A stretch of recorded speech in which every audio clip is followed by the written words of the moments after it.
Hi guys, I'm Andy and welcome back to Backpacking UK. If hiking, backpacking and wild camping are your thing, please hit that subscribe button because that's what this channel's all about. Right, today this is the first of a three-part series on wild camping and backpacking for beginners. I'm going to start off with a novice video, then we're going to move on to an intermediate video and then an advanced video. Basically the differences are the kit you need and where you're likely to camp. So in this video, I'm going to be talking about what to buy, where to buy it from, and where to go. So to start off, backpacking and wild camping, you really don't need a lot of kit. You know, sometimes you've got to ignore people like me, which do these videos and have got loads of kit and they're going to all these amazing places. Start off simple. All you need to get going is quite simply a backpack, a tent, a sleeping bag, and a sleeping mat. Forget everything else, absolutely just forget it. All you want to do to start off with, you just want to go camping. Now the first thing is, if you've never been backpacking and wild camping before, what I would say to you, if you know someone who's got some kit, borrow from them. That's what I've done, that's what my mates have done. It's going to save you a ton of money and it just gets you over that first hurdle. Do I like backpacking and wild camping? Yes or no? If it's something you can see yourself doing, what I would say is look at the budget kit first. You don't want to spend an absolute fortune on something you might not be sure about. So I'd start off with a backpack, something like this. I'd probably look at a backpack that's about 50 or 60 litres. That would be great to keep you going. It's perfect for 1, 2 and 3 nights. Struggle at a week, but to be honest, by the time you get to that level, you'll be buying a lot of kit by then, I would have thought. Next up, you've got to get yourself a backpacking tent. Now, I'd look at like a 3-season backpacking tent, so something that can deal with a little bit of wind, a little bit of rain, but you're not going to be taking up the mountains straight away, so don't worry about that. I'd be looking at a 1 or 2 man tent, and I'd be looking at trying to get a tent. You know, ideally you want to try and get something that's a reasonable weight. Definitely don't go over 3 kilos, that's a bit excessive, but somewhere around the 2 kilo mark is probably perfect. There's lots of different styles of tent.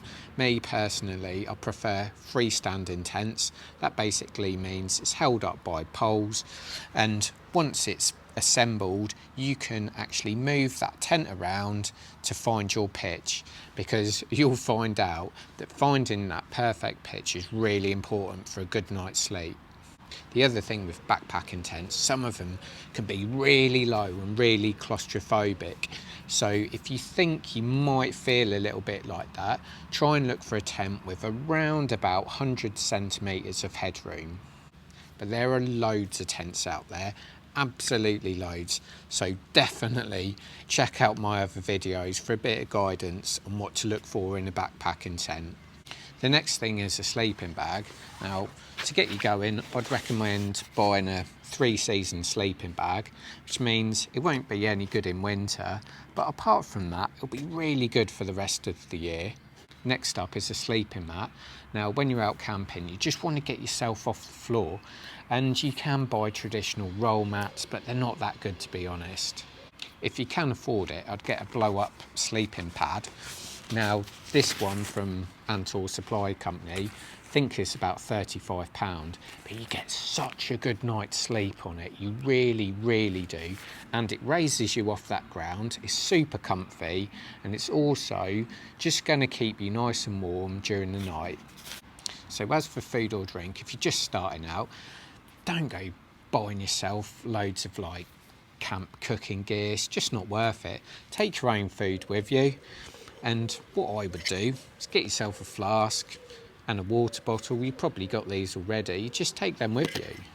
Now, when you're out camping, it gets really dark at night. So you're going to need either something like a lantern or something like a head torch. Or if you don't want to buy these straight away, just take a torch with you. That'll be absolutely fine. So the main thing is, what you want to try and do is build up your confidence. So first of all, once you get your kit, I'd be looking at camping in your garden. Sounds silly, but camp in your garden, get used to putting your tent up, make sure your kit works, make sure you're warm enough, and that's absolutely fine. Next up, I'll be looking at camping locally, so maybe look at camping in a bit of local woodland or near a reservoir or lake or something like that, something that gets you out and about but it's not too far away. Or if you haven't been before, just do a little bit of a recce beforehand. It's all these sort of things that help build up your confidence. Just remember, if you're not on private land, you should seek the landowner's permission beforehand. And always take your rubbish away with you and just leave no trace. You shouldn't leave any sign that you've been camping there. Don't worry about what you're wearing. Take some sports gear, wear trainers, hoodie, joggers, whatever you like, as long as you're comfy. To get you going, there's just no need to spend loads of money on real nice hiking boots and hiking gear. It's just not necessary. So if you're looking to buy some budget gear, I would look at Amazon, Decathlon, Go Outdoors. They're great places for budget gear. You can get tents like this for as low as about £50. This is about £100. You can get backpacks for about 30 quid, sleeping bags for about £30. Again, sleeping mats for about £30 too. There's loads of deals out there. I've actually done videos on my top picks from Amazon, Go Outdoors and Decathlon, so check those out. I've also done lots of reviews on budget gear, so tents like my Nature Hike Cloud Up one, I've got a review on that, so check that out. I'll put some links in the description of items that I use and also where to buy them from. But hopefully you've got something out of my backpacking and wild camping for beginners. This is the novice review. I'll be doing my intermediate video in just 3 days time, so check that out when that comes out, and we'll look at more gear and more places to go. So if you haven't before, stay safe and get camping. Cheers.